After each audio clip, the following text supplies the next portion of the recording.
para el día de hoy tenemos preparada. Primero una reflexión, una serie de ideas iniciales, de planteamientos iniciales para entender qué es la inteligencia artificial generativa y luego ya vamos hacia el tema pues de la enseñanza de los idiomas.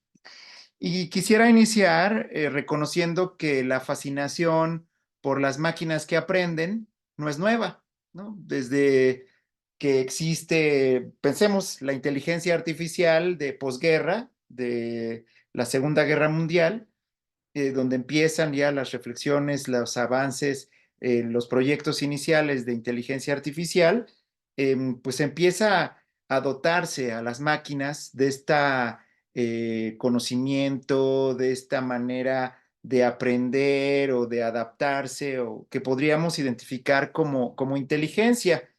Valdría la pena definir o tomar distancia y decir que inteligencia en este sentido, en este contexto, pudiera ser parecido a al manejo de amigos de Facebook, ¿no? O sea, la noción de amigos de Facebook no es la misma que amigos en persona. Sin embargo, entendemos y se acerca y nos ayuda a dibujar un poco esta noción de conocidos, de contactos, de personas que están incluidas en mi Facebook. Entonces, esta misma noción que no es similar a cuando la empleamos en el contexto físico, bueno, pues inteligencia también pudiera tener estas salvedades, ¿no? Pero reconozcamos esta idea de dotar a las máquinas de aprendizaje, de inteligencia.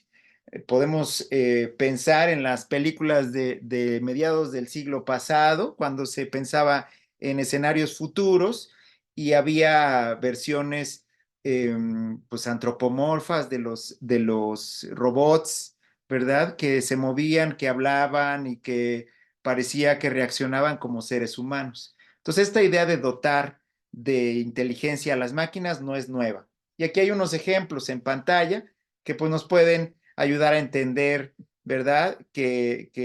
Pues no nada más estamos hablando ahora de inteligencia artificial, sino de sistemas inteligentes, sistemas expertos, teléfonos inteligentes y otros que podemos ver ahí en pantalla. Y esto podría tener un origen en la idea de que la naturaleza ha resuelto distintos problemas y entonces para resolver problemas podemos considerar a la naturaleza como una inspiración. A esto le podríamos llamar sistemas bioinspirados. Ahí vemos en la pantalla el frente del tren bala japonés del Shinkansen que logra alcanzar a pues 300 kilómetros por hora más o menos en una de los trenes de los Shinkansen convencionales, aunque hay unos más rápido que probablemente excedan los 400 kilómetros por hora. Eso pues representa entonces llegar de Jalapa a Ciudad de México en una hora, ¿no? Prácticamente. Y vean el frente de este tren, pues este tren no se parece al metro de la Ciudad de México, ¿no? En realidad más bien tiene una similitud a un martín pescador, a un pato, a un ave que volando sobre el mar pues, puede embullirse y puede pescar y puede sacar su presa. ¿Verdad? Y eso le permite, digamos, el diseño de su cara, le permite poder volar sin que le lastime el aire a los ojos y también puede entrar al agua de manera pues más sencilla porque su anatomía se lo permite. Entonces, los ingenieros japoneses diseñan el tren bala con estas características en el frente pues tomado, prestado de la naturaleza.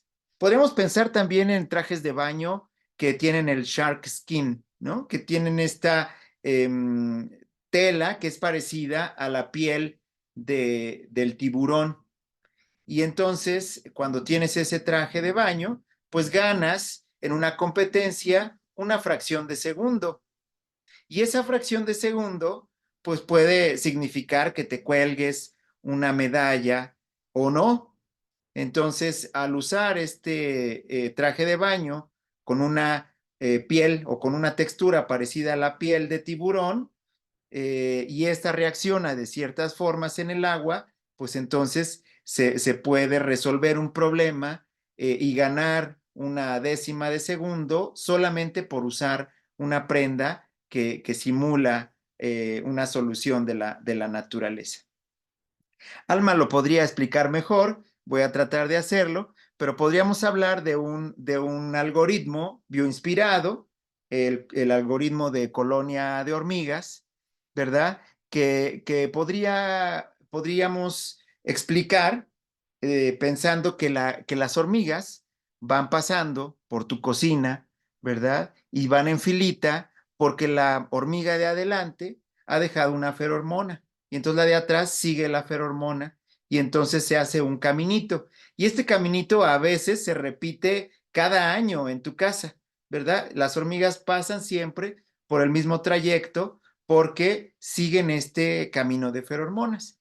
Entonces, si pensáramos, por ejemplo, en usar el Ant Colony Algorithm para medios sociales, podríamos pensar que cuando tú estás usando una tecnología, vamos a hablar de Amazon. Entonces, cuando tú compras algo en Amazon, ¿verdad? Y la hormiga anterior ha dejado una feromona, entonces te dice, otro comprador ha hecho estas elecciones también, de manera tal que empiezas a seguir a compradores o a los patrones de compradores que han hecho, que han seguido esta o que tienen este caminito, ¿no? Parecido al de las hormigas. Usando esta misma idea, podríamos explicar a lo mejor TikTok, ¿no? Es una plataforma moderna que va en ascenso para volverse la más importante, la más utilizada, no solamente por los jóvenes, sino en la actualidad, y tiene más o menos una lógica del Ant Colony Algorithm, ¿no? Porque a través de mi página, for my page, for your page, yo empiezo a generar una serie de patrones que definen cómo es mi consumo. Y esto está definido por también los contenidos que se me empiezan a ofrecer.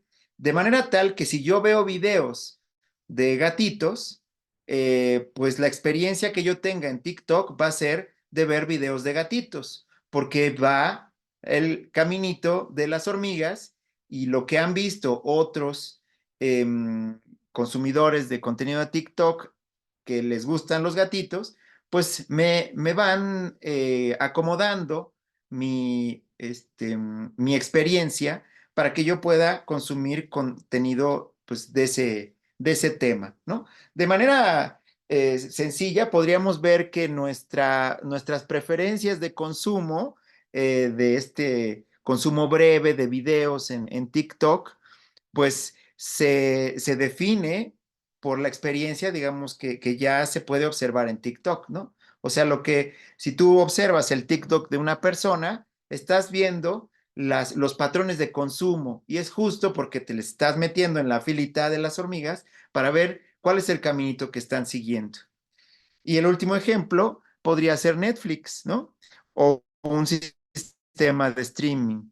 Si yo tengo una cuenta personalizada y observo y veo series españolas, pues cuando termino de ver una serie española, Netflix me va a sugerir que vea otra serie española, de manera tal que tenga ya un patrón de consumo, ¿no? Que está explicado con estos sistemas bioinspirados pues por una tecnología parecida al Ant Colony Algorithm, ¿no? Aunque Netflix lo mezcla y aunque tú tengas tus preferencias claras, siempre te va a meter los más nuevos, los recién añadidos, los más comunes invariablemente Betty la Fea para que la consumamos, ¿no? Bueno, esto entonces también nos puede ayudar a pensar que los sistemas bioinspirados, como las redes neuronales, pues se basan en la manera en que se conectan nuestras neuronas, en que se hacen ciertas eh, conexiones y sinapsis, y entonces pues pudiéramos pensar que de esa manera estamos o piensan los seres humanos, ¿no? Y si pudiéramos simular esta forma de pensar a través de nodos, a través de conexiones, bueno, podríamos estar creando prácticamente una red de neuronas digitales, ¿no?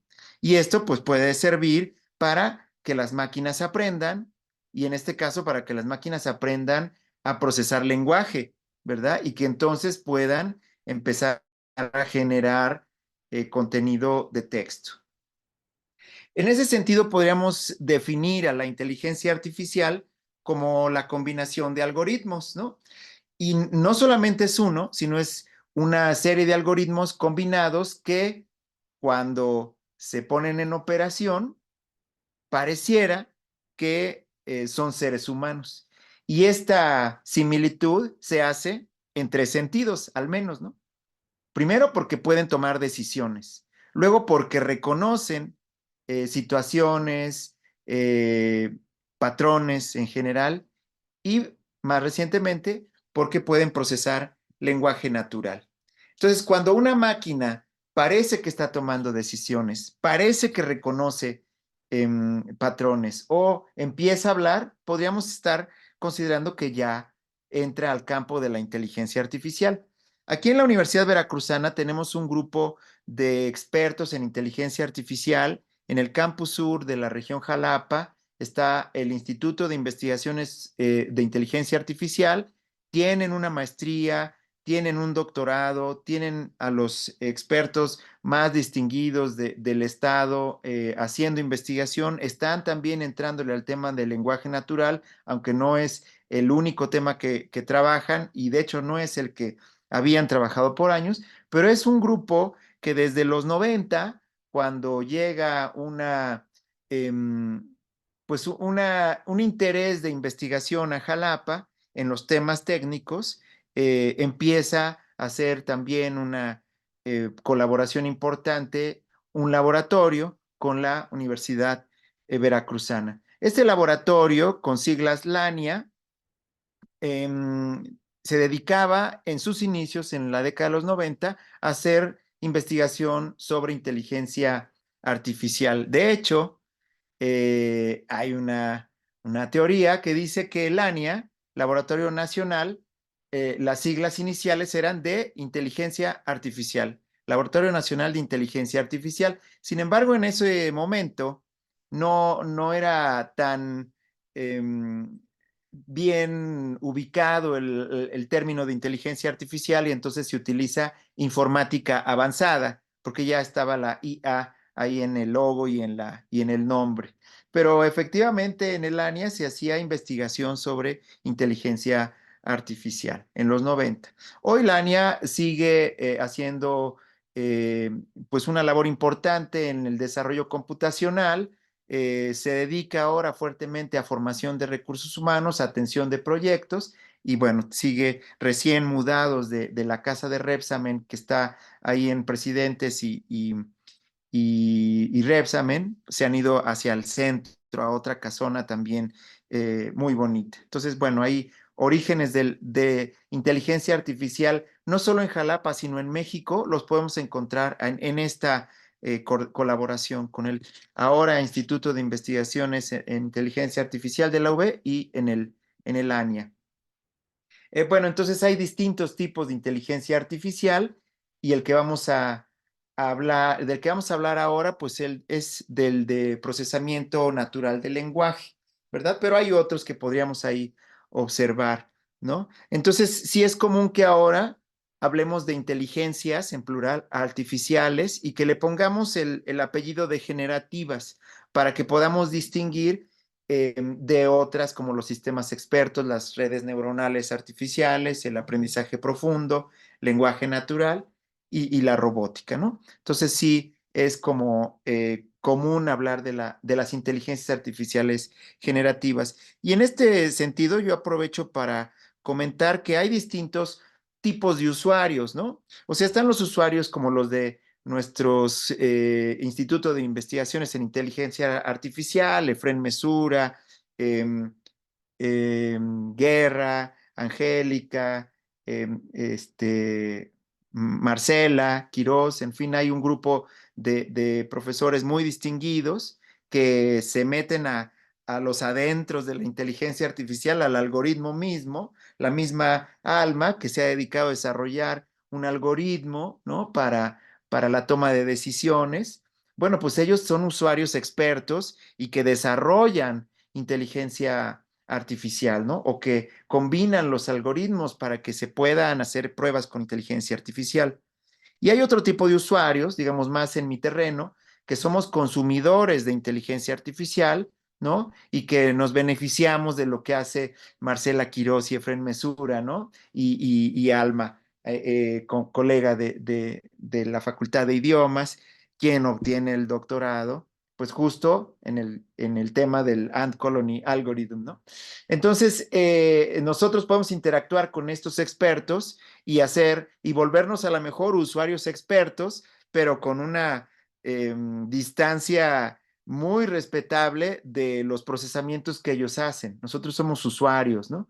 Y hay usuarios más nobles y usuarios más avanzados, y después ya viene un tercer grupo de personas que se benefician de la inteligencia artificial, que son como los que están explorando, ¿no? Entonces, sí vale la pena como reconocer tres tipos de usuarios. Yo me ubicaría en el segundo, y desde ahí es donde empiezo a comentarles pues esta serie de estrategias y de consideraciones que no consideran el código, ¿verdad? El procesamiento de instrucciones, sino más bien el uso experto como usuario, ¿no? De algunas soluciones. Ahí en pantalla vemos una imagen de la máquina que hablaba, Elisa. Esta es una máquina de los 60, ¿no? Y uno de los usos más comunes de Elisa era el médico, ¿no? Los usos médicos.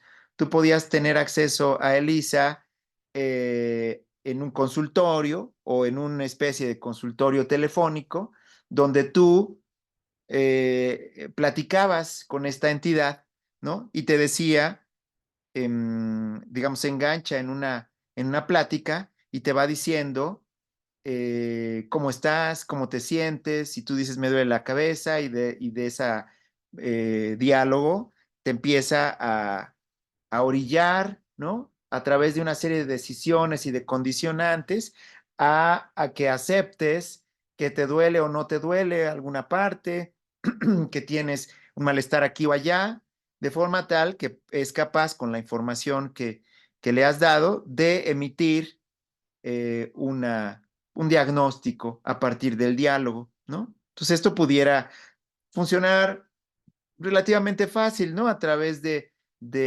una serie de condicionales. Ahora imagínate si en los 60, en el 60 ya se podía hablar con este tipo de máquina, imagínate ahora el tipo de conversación que podemos tener. Y ante máquinas parlanchinas, pues vienen también algunas reflexiones. De hecho, la máquina la prueba de Turing, que es incluso previo a ELISA, ¿no? Porque ya había preocupaciones teóricas. eh, lo que propone Alan Turing es identificar si cuando estás hablando con alguien a través de una interfaz computacional, ese alguien es una computadora o una persona, ¿no? Entonces la prueba de Turing es después de haber hablado con alguien, ¿no? Cuando hablas a servicio a clientes del banco, tú tienes que determinar si hablaste con una persona o con una máquina. Si la voz es muy sintética, pues es fácil de identificar, pero si las voces son cada vez más reales, como las voces que se usan en TikTok, es difícil identificar, ¿no? Ya saber, digamos, la prueba de Turing se empieza a complicar, ¿no? Y guarden esa imagen de la prueba de Turing para una diapositiva posterior. Pero ¿por qué podemos hablar ahora de inteligencia artificial generativa? ¿Por qué antes era solamente de uso exclusivo de nuestros colegas del área de la inteligencia artificial? Bueno, pues ahora podemos estamos hablando y viene un boom de la inteligencia artificial que podríamos situar a principios del año pasado, del 2023, y a partir de los desarrollos principales de Chat GPT, pues es que podemos generar contenido textual muy parecido al que se genera o al que crea una persona, ¿no? Y tiene este boom porque podemos acceder a esta inteligencia artificial generativa a través de las interfaces convencionales, desde nuestro celular o desde nuestro navegador. Ya no se necesita un poder de cómputo de una supercomputadora como la que hay en la UNAM, sino que ya desde tu humilde navegador con una conexión a Internet normal, convencional, puedes hacer uso de estas tecnologías, ¿no? Entonces, la inteligencia artificial generativa eh, lo que hace es generar texto, ¿sí? Y entonces, pues esto se vuelve para nosotros en la academia una situación inicialmente de temor. ¿Por qué? Pues porque nuestro sistema educativo es textocéntrico. Y entonces cuando una máquina genera texto, de buena calidad, difícilmente identificable, bueno, pues empezamos a tener salvedades y problemas y ganas de prohibir. Sin embargo, creo que en la universidad y en general en el ambiente educativo no podemos prohibir los avances tecnológicos, pero sí necesitamos reflexionar para poder, vamos, no regular porque también sería como muy coercitivo, pero sí manifestarnos. Carla Martínez del Centro de Investigación e Innovación en Educación Superior insiste en que la Universidad Veracruzana necesita un manifiesto de uso de la inteligencia artificial generativa para que podamos orientar y saber hasta dónde sí y cuándo ya es un problema, ¿no? Entonces, el GPT, Generative Pre-trained Transformer, es una tecnología que los informáticos lo explican con una nuez, porque los informáticos explican todo con nueces, ¿no? Entonces, está el lenguaje in a nutshell, dicen ellos, ¿no? Y entonces tienes el lenguaje. ¿Qué es el lenguaje? Bueno, pues es una cosa difícil de explicar. Sin embargo, aquí lo vamos a reducir a redes o reglas sintácticas, léxicas y contextuales, ¿no? Entonces, el lenguaje habla de acuerdo a un contexto, usa palabras también en un idioma y también propias de un contexto. No es lo mismo dar una charla en un foro académico que dar una charla en la colonia, ¿no? Con los vecinos. Y bueno, y pues hay reglas para hablar correctamente. Entonces, si reducimos, discúlpenme, colegas lingüistas, si reducimos el lenguaje a estos tres elementos y los ponemos en una nuez, ¿verdad? Lo que sucede en la propuesta del chat GPT es que cuando se empieza a entrenar a este transformer, ¿verdad? El Transformer no es Optimus Prime y no son estos robots automóviles que se transforman, sino es un algoritmo, una tecnología a la cual se le llama Transformer, ¿verdad? Que al abrirse te da oportunidad de acceder a estos tres niveles de lenguaje, ¿no? Y genera información textual muy cercana a la que genera una persona, a la que crea una persona. Esto, OpenAI, la compañía que empieza con los GPTs, desde el 2015 está avanzando en el diseño de los GPTs y el GPT-1 hacía párrafos, pero después de un párrafo empezaba a alucinar y empezaba a escribir incoherencias. Entonces van avanzando. El GPT-2 tiene una posibilidad de escribir textos más amplios, pero todavía tenía sus limitantes en la extensión. Cuando llegamos al GPT-3, y en especial al GPT 3.5, que es el que conocemos, es el GPT que empezamos a usar con el chat GPT. La verdad es que es fascinante la manera en que procesa el lenguaje. Pero vamos a tomarnos una pausita, ¿no? ¿Cómo se entrenó este transformer?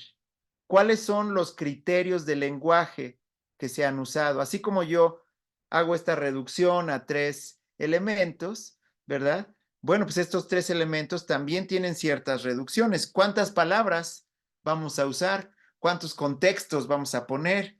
¿Cuántas reglas gramaticales vamos a poner? ¿Y cómo lo vamos a entrenar?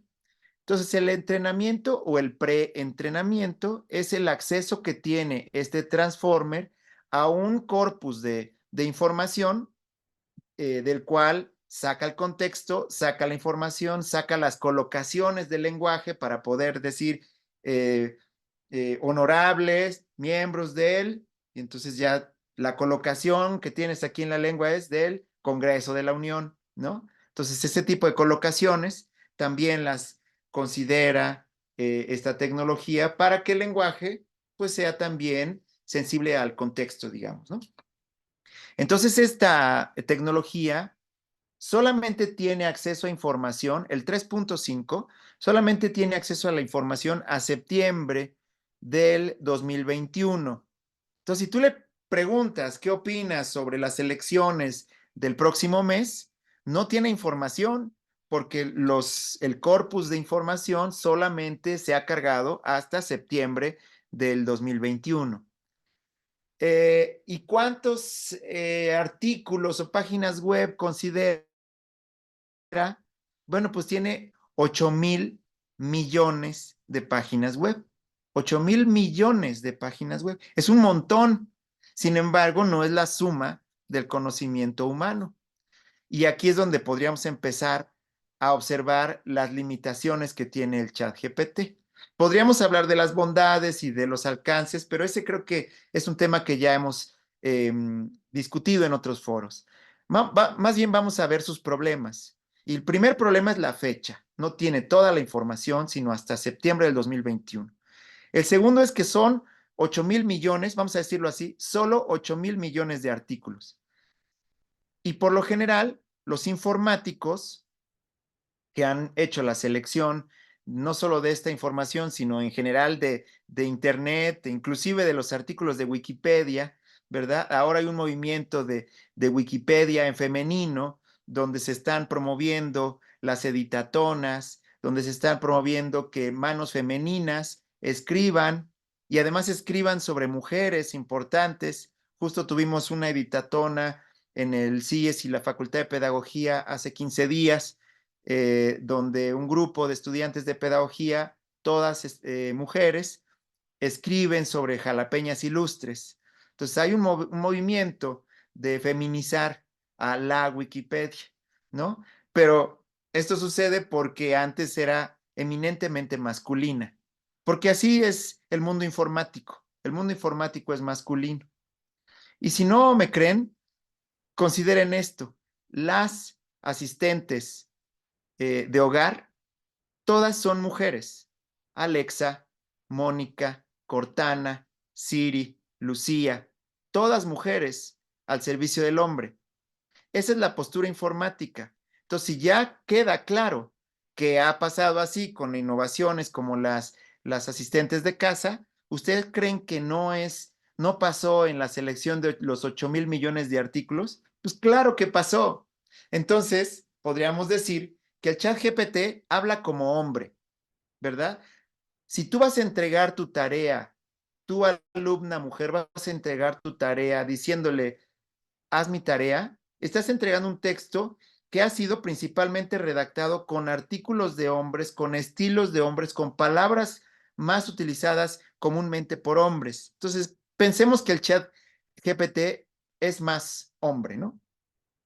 Tampoco representa a las minorías. No tiene conocimientos ancestrales, no tiene conocimientos de las comunidades, porque además seguramente estos 8,000 millones de artículos fueron cargados no solo por hombres, sino por hombres blancos, ¿no? Con ciertos privilegios. Entonces, desde Inglaterra, desde Estados Unidos, se ha alimentado, se ha preentrenado al chat GPT para que pueda hablar como hombre blanco privilegiado, ¿no? Ese es el discurso que tiene el chat GPT.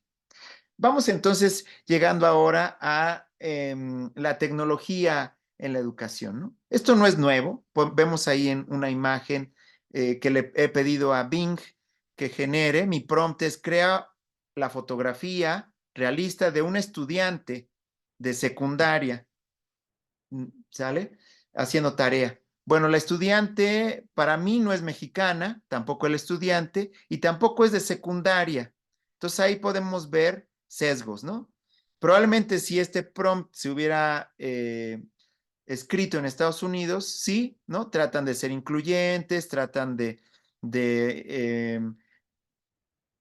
dibujar a la persona en la edad o en el rango de edad que se ha decidido, pero esto es lejano a México. ¿Qué pasa? Inténtenlo. Si le pido, dibuja un estudiante mexicano, le pondrás sombrero, bigotes, tendrá estos estereotipos, eh, pues xenófobos, ¿no?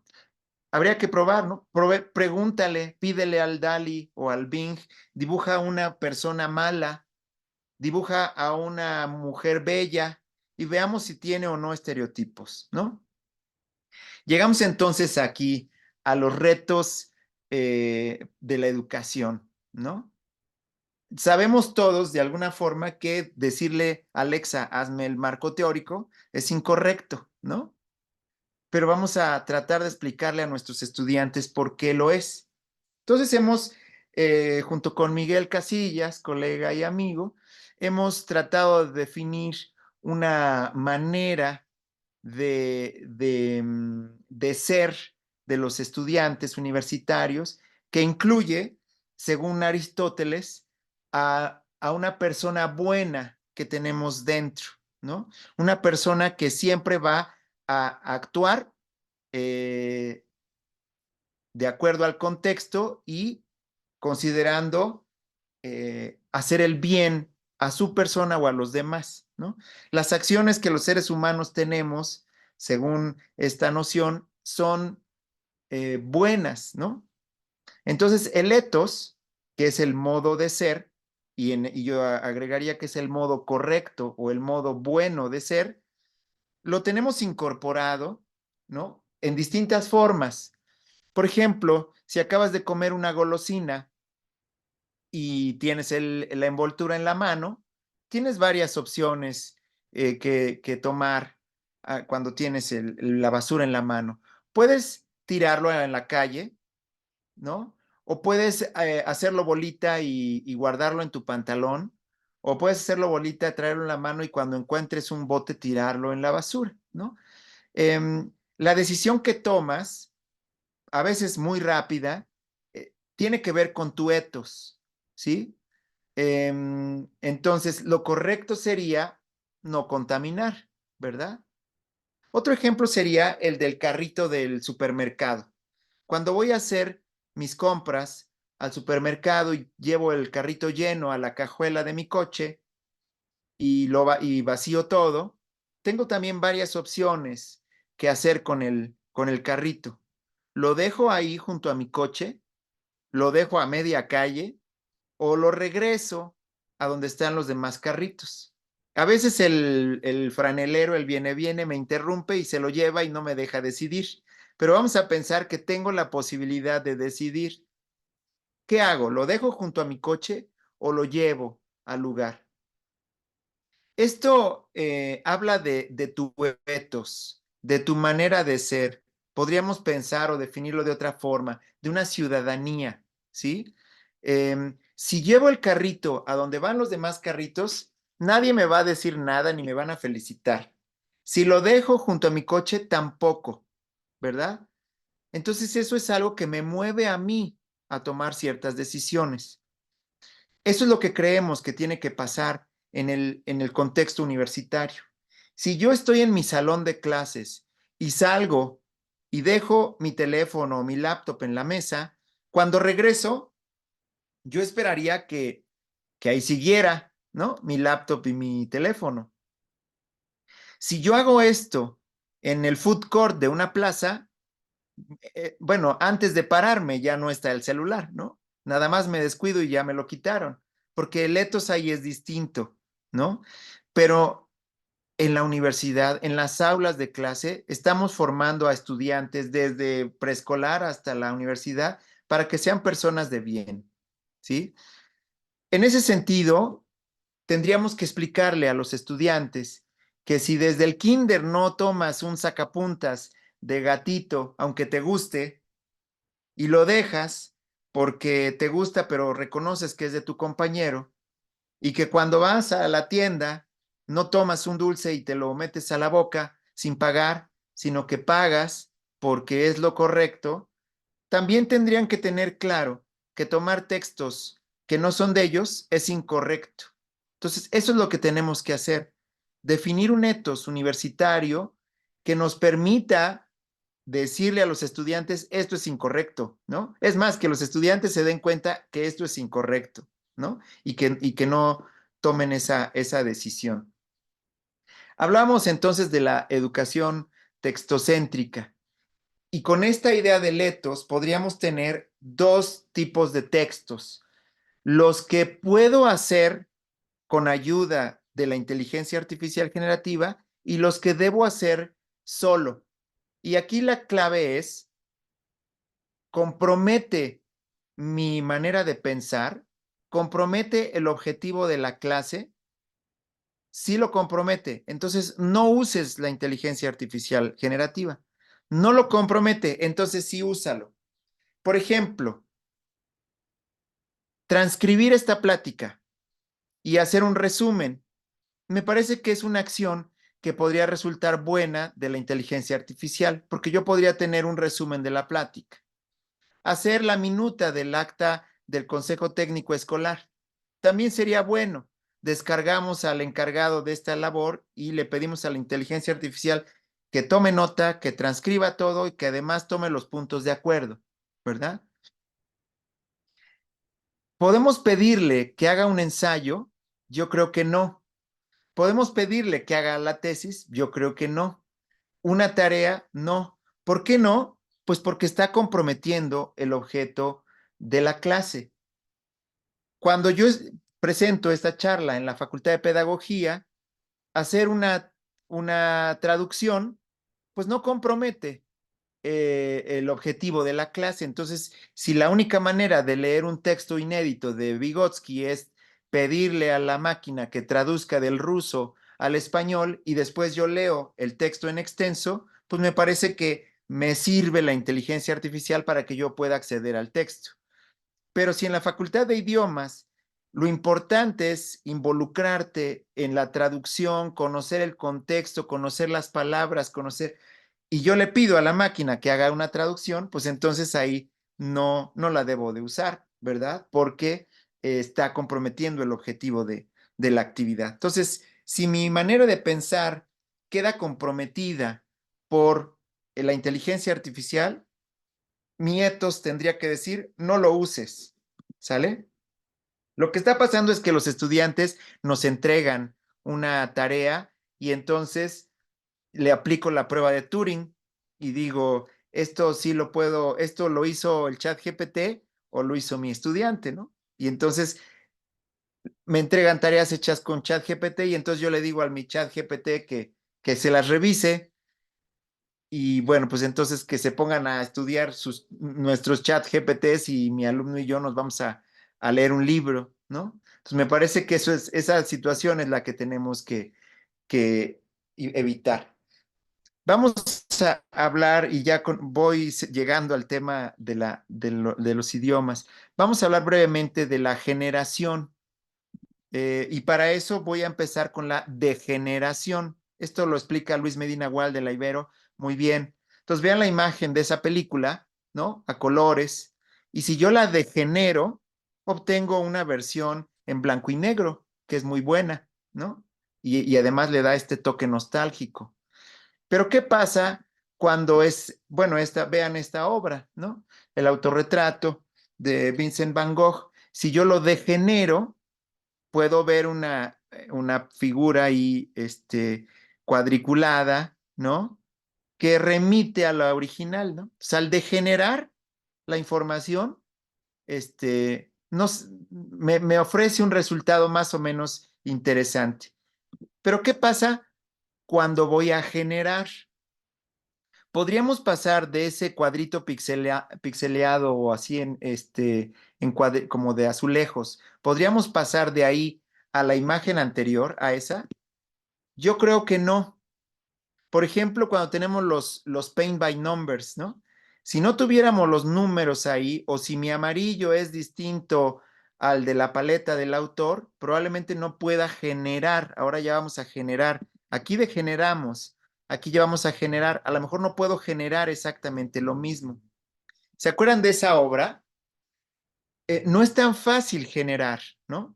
Porque generar quiere decir inventar. E inventar quiere decir que no siempre le vas a atinar. Entrecierren los ojos y vean la figura de la izquierda, ¿sí?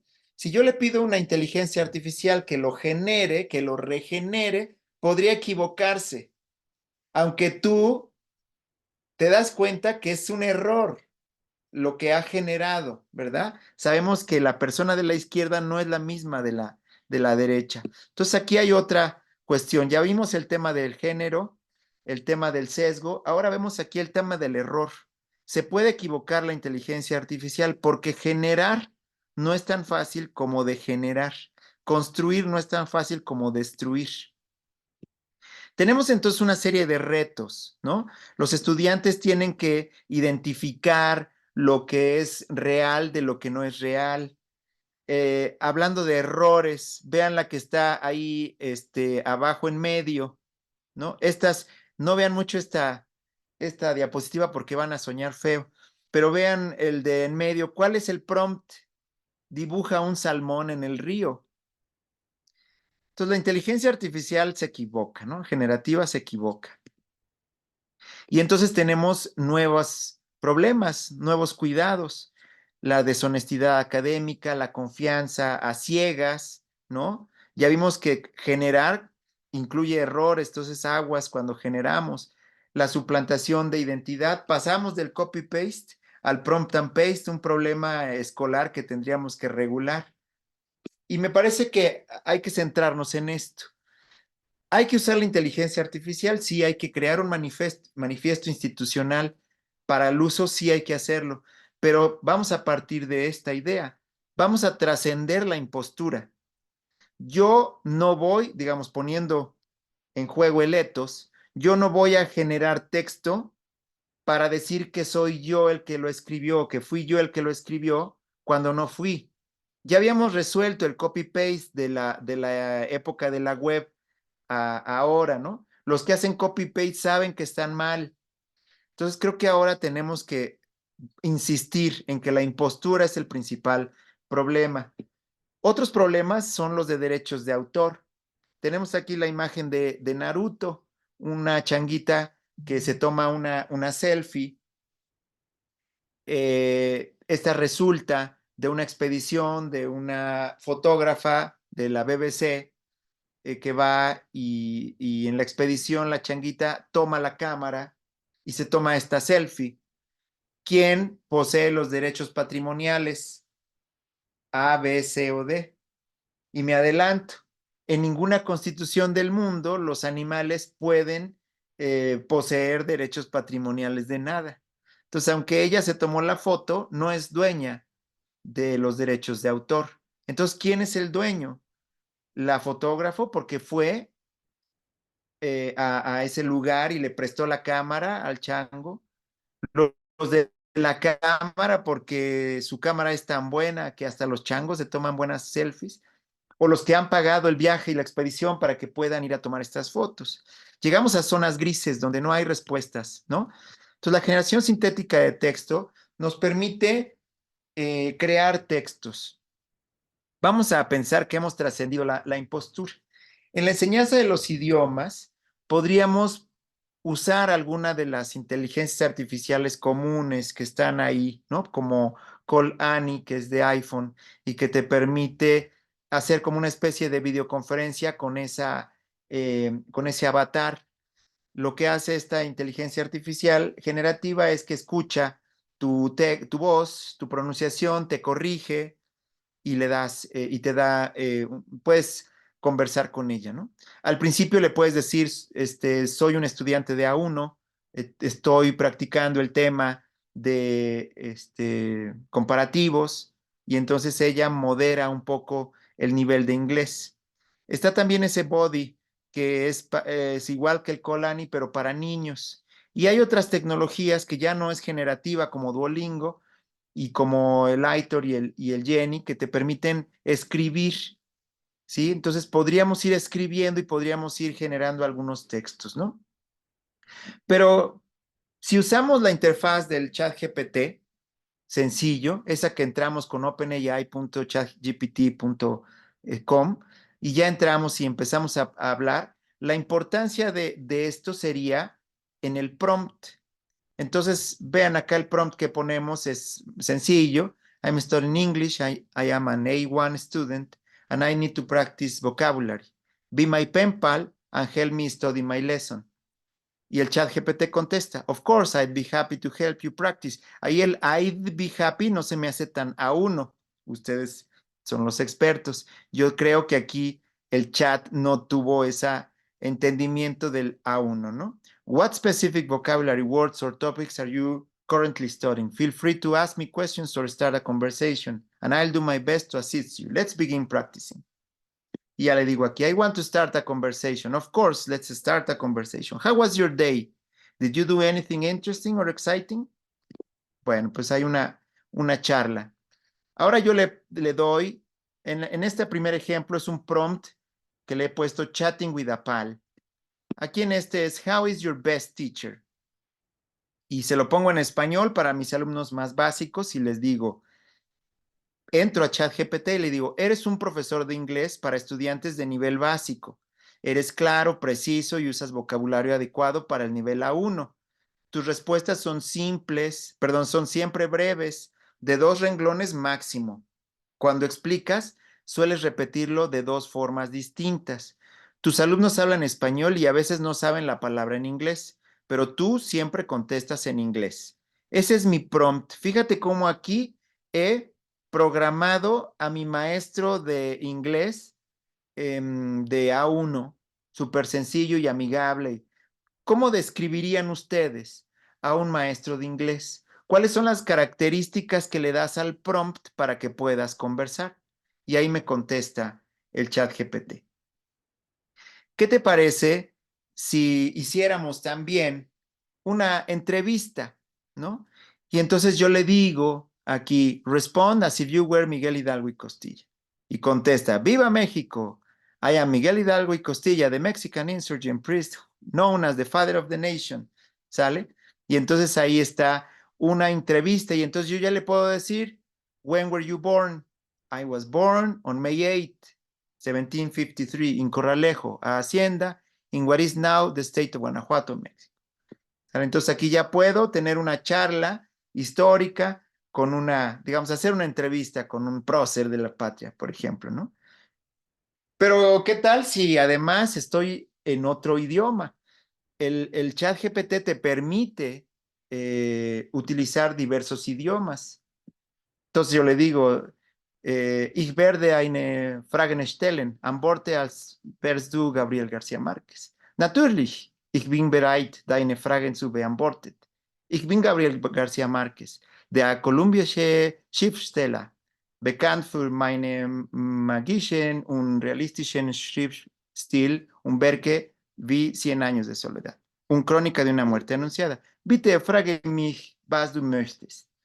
¿Sale? Entonces aquí puedo tener también una charla en otro idioma, ¿no? Entonces tengo estas 3 estrategias, ¿no? Chat with a pal, describe your best teacher o interview with a famous person.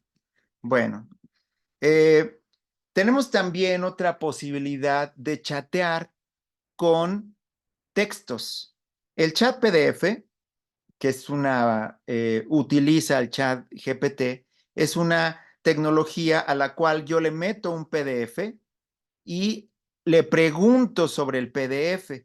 Entonces esto me permite que ya no tenga sesgos, que ya no tenga distintas fuentes de información, sino que se limita al PDF. Entonces esto me podría ayudar a mí como profesor a hacer algunas preguntas de comprensión. Le puedo decir, aquí está este texto, dame 5 preguntas de comprensión con 5 reactivos, indícame cuál es el reactivo correcto, redáctalas para estudiantes de A1. En fin, puedo ahí también pedirle que me ayude a mí como profesor, y yo como estudiante podría decirle como una actividad de prelectura, dime cuál es el argumento central, dime cuáles son los personajes, dime. Con esto generamos una nueva narrativa de lectura. No vamos a dejar de leer, sino que vamos a preleer para que cuando yo me acerque al texto pueda, bueno, pues pueda tener más información. Entonces aquí le pongo para practicar inglés de nivel 1 a 1, escribe un resumen del artículo. Entonces ya me pide, me da un resumen, tell me the main idea, use A1 vocabulary.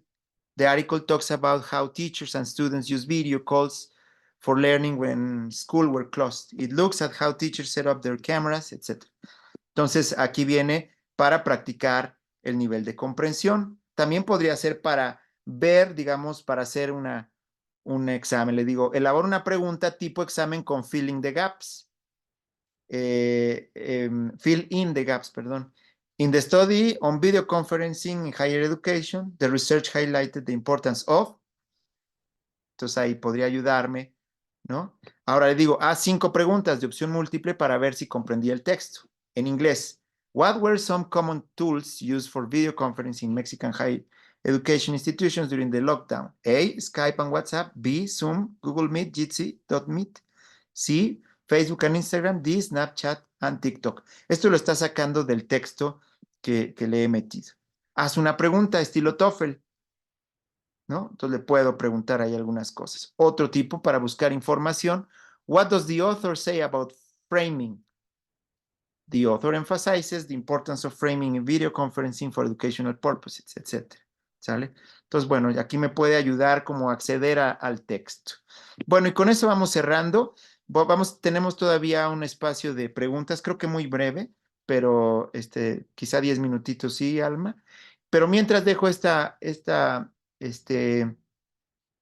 lámina aquí enfrente, que es una búsqueda sencilla de los textos que circulan en Facebook. Estos textos están en Facebook y son los que postean y repostean y que yo también posteo y reposteo.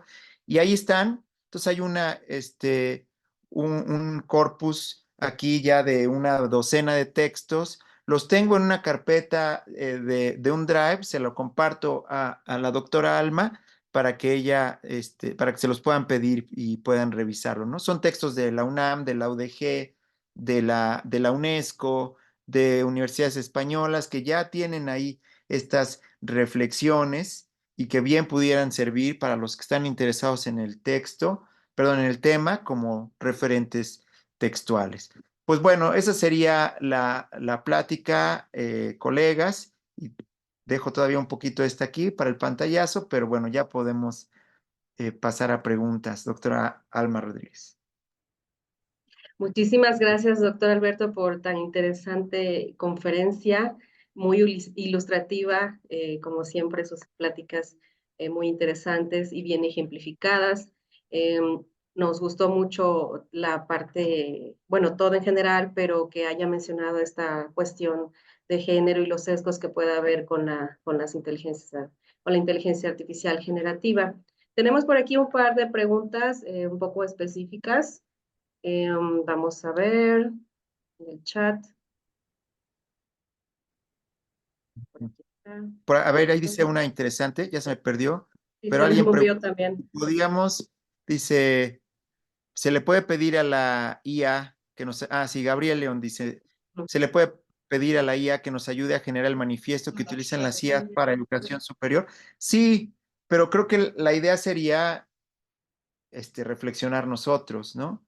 Me parece que aquí la tentación es que nos supla en la parte creativa, ¿no? El problema de la hoja en blanco siempre va a estar ahí. Entonces creo que sí te puede dar tentación y pedirle que te ayude a empezar y me parece bien si te sirve de inspiración, pero no creo, me tocó estar en una plática donde una persona auténticamente orgullosa y feliz presentaba un curso que la inteligencia artificial generó para ella, para él, y que ahora sus estudiantes estaban tomando el curso que era de lo mejor, que incluso decía, nadie pudo haber hecho algo mejor que esto, ¿no? Me parece que ese momento, vamos, digamos, identifico tres momentos en la adopción de la tecnología. El primero es la fascinación. Es, no, hombre, esto ya. La fascinación y el miedo, ¿no? En ese sentido, como lo sublime, que te gusta pero te da miedo. Entonces dices, llegó la inteligencia artificial, se acabaron los maestros, ¿no? Porque ya no somos necesarios, porque diseña manifiestos, diseña cursos, diseña, ¿no? Entonces, en ese primer momento de fascinación sublime,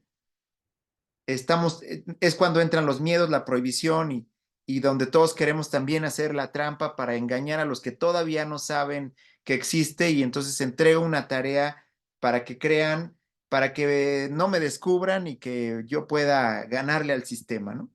El segundo momento es el desencanto, cuando dices, ay, a ver, y les cuento, auténtico, conecté el chat GPT a mi Excel y le metí una base de datos de 1500 registros y le dije con lenguaje natural, dame todas las mujeres mayores de 18 que no vivan en Jalapa, que opinaron que sí en la pregunta 3.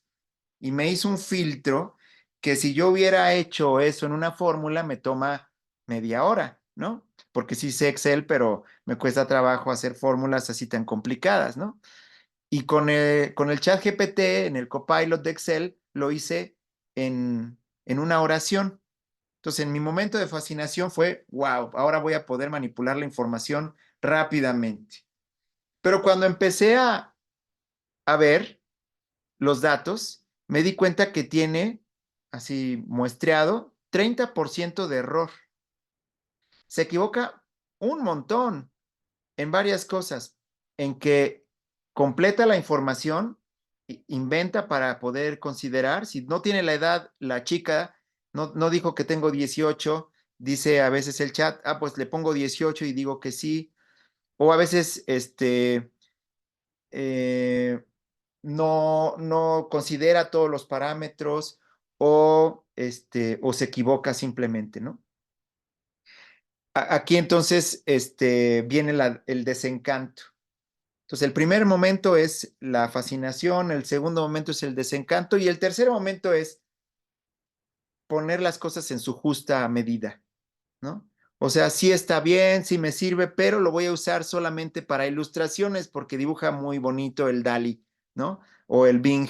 En el chat de Bing hace todas las dibujos de Pixar y de Funko Pop. Entonces está padrísimo, ¿no? Es lo que voy a usar. Entonces lo empiezas ya a ubicar en el lugar adecuado y, y bueno, y pues le das el uso correcto, ¿no? Considerando el etos, considerando trascender la impostura. Entonces da tentación, ¿no? Decirle, a ver, pues haz una ley, ¿no? Vimos leyes en 2023 redactadas por una inteligencia artificial generativa. Y cuando vemos que la ley aplica si eres romano, bueno, pues está bien, pero no aplica en Jalapa porque hay salvedades, bueno, pues entonces sí tienes que poner el factor humano.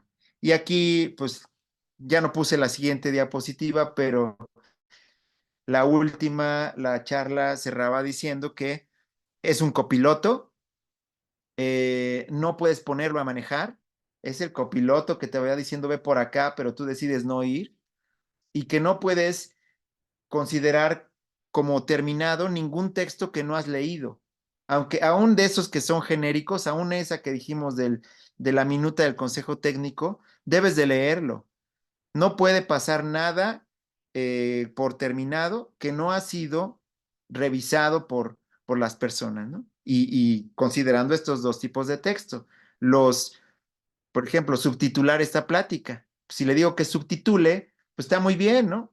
YouTube, que no usa inteligencia artificial, hace unos subtitulados que de repente resultan chuscos porque se equivocó, ¿no? Aquí la inteligencia artificial generativa considera el contexto y entonces pone la palabra de manera más precisa, ¿no? Entonces el subtítulo de una charla generado por una inteligencia artificial generativa es mejor que el que genera YouTube sin inteligencia artificial generativa. Entonces, aquí no se compromete nada, ¿no? Simplemente habilita a los que no pueden poner el sonido o que no pueden escuchar y pueden leer el subtítulo. Entonces, no hay ningún compromiso, no hay trampa, no hay chapuzas, no hay nada, ¿no?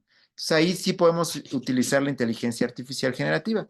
Pero si siento, ya tiré el papelito y creo que me vio, ahí estaba mi jefe, o me bajé del camión y ahí dejé mi botella toda apachurrada, no la bajé. Si sientes que algo adentro de ti te dice que estás mal, es porque estás mal. Entonces no la uses, ¿no?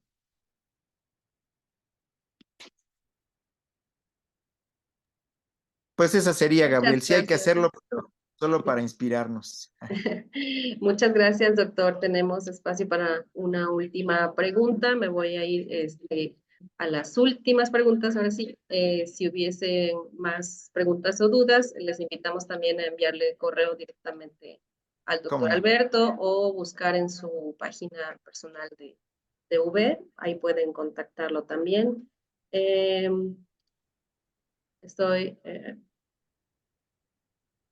Preguntaban por ahí si había alguna herramienta que pudiera grabar al estudiante y corregirlo.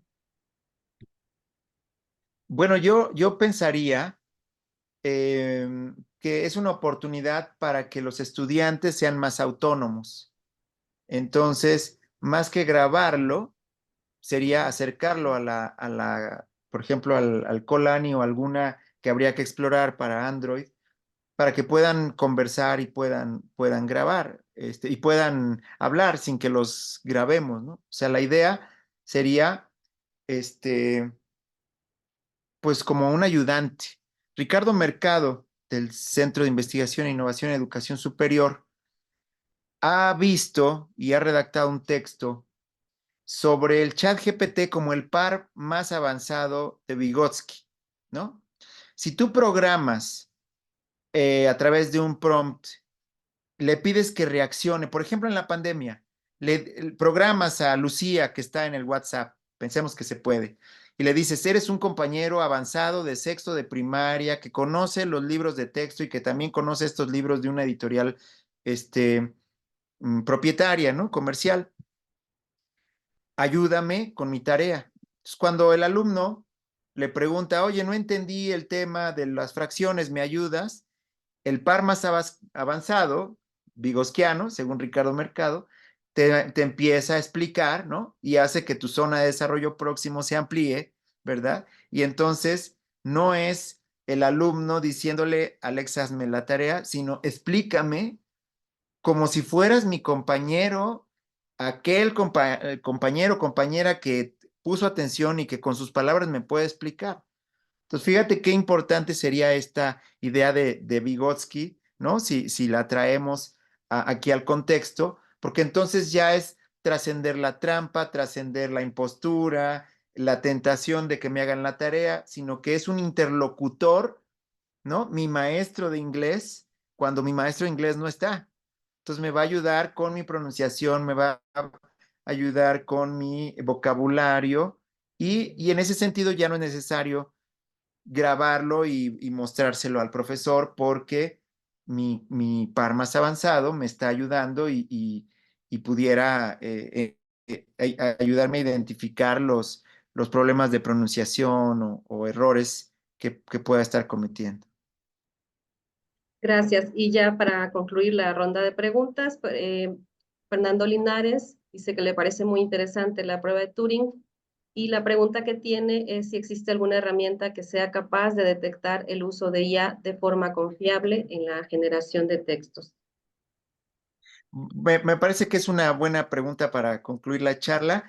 Por el momento, las herramientas de control de plagio te dicen, esta, este texto pudo o no haber sido generado con una inteligencia artificial generativa, ¿no? Entonces te dejan en las mismas. Eh, yo creo, y regresaría a una de las diapositivas, en que no podemos desconfiar de los estudiantes. Vamos, hay que formarlos, ¿sí? Pero me parece que la formación va en el sentido del ethos y hay que decirle, no, no copies. Mira, esto es tan nuevo que ni siquiera es plagio cuando tomas un texto del chat GPT. Es mi opinión. Porque el plagio lo que hace es tomar un texto de alguien que puede ser fácilmente identificado. Yo puedo decir, este texto es de ese libro, de esa página, de ese párrafo, de ese autor. Sin embargo, en el chat GPT no puedes llegar al lugar de donde se tomó. Entonces, no hay una manera precisa para decir esto fue, esto, digamos, no es plagio. Entonces, estamos ante una nueva problemática. ¿Es deshonestidad académica? Sí es, pero no es, es otra distinta al plagio. Entonces, creo que lo que tenemos que hacer es no usar una herramienta que no fue diseñada para eso, aunque la estén adecuando, el mismo Copylix al cual tenemos acceso en la Veracruzana, empieza ahí a hacer sugerencias, pero no es la herramienta adecuada. Y me parece que la herramienta es la humanización del uso. Y habría que decirles al principio del curso, está permitido el uso del chat GPT siempre y cuando lo uses para imágenes, para inspirarte, para esto, y que incluyas el prompt en tu trabajo. No está permitido la impostura, que seas un impostor. No está permitido que digas que tú escribiste este texto cuando no lo hiciste.